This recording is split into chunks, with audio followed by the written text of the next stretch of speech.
7 ঘন্টা 8 ঘন্টা 9 ঘন্টা সিরিয়াল বসে থাকি। গ্যাসটা 50 টাকা 60 টাকা। এই যে অসাধু যারা সিএনজি ফার্ম আছে তারা সেন্ডিকেট করি গ্যাসের দাম বাড়ানোর জন্য আমাদেরকে কষ্ট দিচ্ছে। 1.5 কিলো গাড়ি চালাইয়া একটা ব্রয়লার মুরগি ডিম কিনতে হয় আমাদের। প্রত্যেকটা পাম্পে ওনারা টাঙায় রাখছে, গ্যাস নাই। সন্ধ্যার পরে ওনারা বড় বড় কন্টেনারে গ্যাস দেওয়া শুরু করে। আমরা সিরিয়ালে দাঁড়ায় থাকি 4 ঘন্টা 5 ঘন্টা 7 ঘন্টা 10 ঘন্টা। গ্যাস পাই কত? 20 টাকার, 10 টাকার, 30 টাকার, 100 টাকার।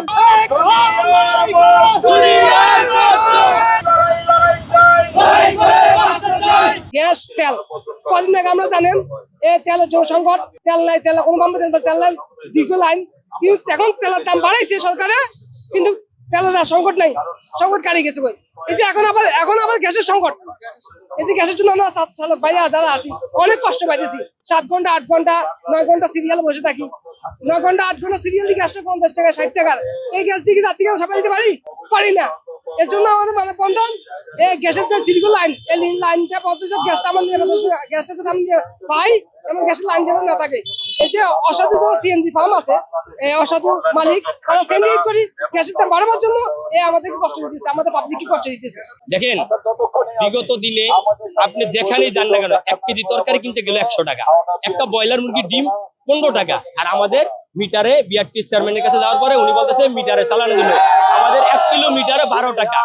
1.5 কিলো গাড়ি চালাইয়া একটা ব্রয়লার মুরগির ডিম কিনতে হয় আমাদের। আমরা কতটা অসহায় আছি। এই ঢাকা সিটিতে মহানগরীর বৈধ গাড়ি চালাইয়া আজকে আমাদের এই অবস্থা।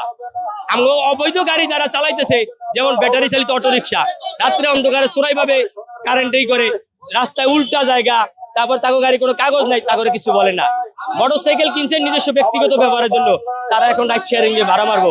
প্রাইভেট কার কিনছেন নিজস্ব ব্যবহারের জন্য, এখন রাইড শেয়ারিং এ ভাড়া মারবো। অথচ আমরা বৈধ গাড়ি, আমার গাড়ি কাগজপত্র ওকে, আমরা মহানগরীতে আঙ্গো ড্রাইভিং লাইসেন্স অরিজিনাল, আমরা চালাইতে পারবো না। গ্যাসের সংকট সারাক্ষণ, গ্যাসের সিরিয়ালের বৈশ্য থেকে আমরা মালিকের জমা দিতে পারি না। আর মালিক তো মানেই না, জমা তো মালিক কম মানে না। একটা গাড়ির জমা পড়ে 1500 টাকা, আমরা সারাদিন গ্যাস নয় 400 টাকা, 1900 টাকা। 1900 টাকা মেনটেন্স কইরা তারপরে আমাদের সংসারে চলে, কিন্তু তা তো আমরা হয় না। মালিকের জমা কমাইতে হবে, মালিকের জমা কমাইতে হবে, গাড়ির দাম কমাইতে হবে। আর সরকার বলছিল যে প্রত্যেক ড্রাইভারকে একটা গাড়ি করে দেওয়া হবে। কম মূল্য একটা গাড়ি যদি আমাদের সবাইকে দেয়, তা আমরা ঢাকা শহর ফ্যামিলি নিয়ে বউ বাচ্চা নিয়ে চলতে পারবো। কিন্তু মালিকের এই 1500 টাকা জমা দিয়া আমরা চলার মতো টপিক আমাদের নাই। আমরা মনে করতেছি গ্যাসের জন্য পাম্পের কিছু অসাধু মালিকরা ওনাদের কিছু দায় দাবি ওনারা করছে, কিছু দাবি রাখছে, রাইখে উনি নাকি ওনারা চিঠি পাঠাইছে বিআরটিতে বা মন্ত্রণালয়, এটা আমরা গোপন সূত্রতে জানতে পারছি। যার কারণে ওনাদের পাম্পে গ্যাস নাই, গ্যাস দেয় না। আমরা দীর্ঘ লাইনে দাঁড়াই থাকি, কিন্তু ওনারা আমাদেরকে গ্যাস দেয় না। গ্যাস যদি না থাকে কোথায় থেকে গ্যাস দিব? প্রত্যেকটা পাম্পে ওনারা টাঙায় রাখছে, গ্যাস নাই, পাম্পে লাইনে গ্যাস নাই। অথচ সন্ধ্যার পরে ওনারা বড় বড় কন্টেনারে গ্যাস দেওয়া শুরু করে, আমাদেরকে গ্যাস দেয় না। যার কারণে আমরা কি করি, আমরা গ্যাসের জন্য আমরা তো আর কিছু বলতে পারি না। আমরা সিরিয়ালে দাঁড়ায় থাকি 4 ঘন্টা 5 ঘন্টা 7 ঘন্টা 10 ঘন্টা। গ্যাস পাই কত?